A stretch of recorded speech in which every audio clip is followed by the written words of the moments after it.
We are on track for our rollout tomorrow morning. First motion is planned for 7 a.m.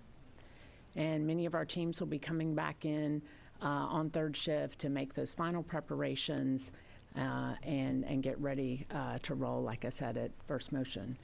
7 a.m. Takes us a little while to get out of the building, but about an hour after we get that first motion, you'll begin to see this beautiful vehicle cross over the threshold of the VAB and come outside for the world to have a look. We'll retract the crew access arm. That'll take a little bit of time, about 45 minutes or so, and then we'll pick up and we'll head out on our 4-mile journey to Launch Complex 39B. We'll be at a cruising speed of just under 1 mile per hour. It'll be a little slower around the turns and up the hill, and that journey will take us about 8 to 10 hours to get there. Once we get out to the pad, we'll begin and get hard down.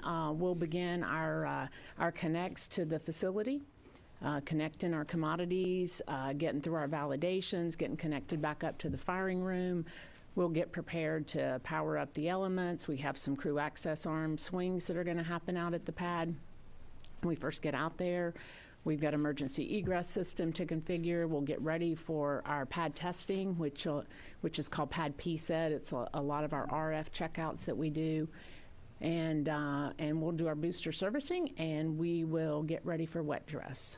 We do have a walk down with the crew called CDDT Part 2. It's a walk down of the emergency egress system once it's configured. We'll take care of that somewhere in and around our preps for wet dress is the plan right now based on the crew schedule. In wet dress, we'll fully tank that vehicle.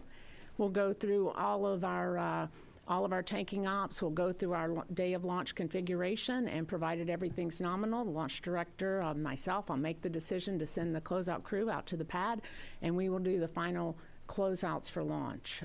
We'll go through our terminal count, and we have a planned cutoff at T-minus 29 seconds. We'll take some time after wet dress. We'll review the data, and then we'll set up for our launch attempt. Launch day will be pretty similar to wet dress. There'll be two big differences. One is that we're going to send the crew to the pad, and the other one is we're not going to stop at 29 seconds for a planned stop.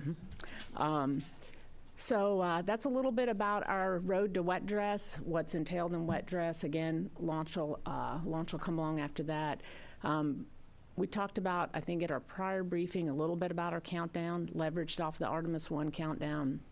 I do have a couple of changes in our holds in the countdown. We have 3 planned for Artemis II.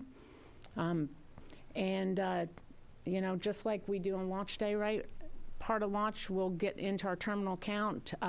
We'll count down. As I said, don't plan to stop at 29 seconds. Plan to go all the way to T0. We'll get down to core stage engine start inside of 6 seconds, six-ish seconds, booster ignition and liftoff. And at that point in time, I'll hand off to the Ascent Flight Director, just like I'm going to do today when I hand off to my colleague here as part of the briefing, Mr. Jeff Radigan.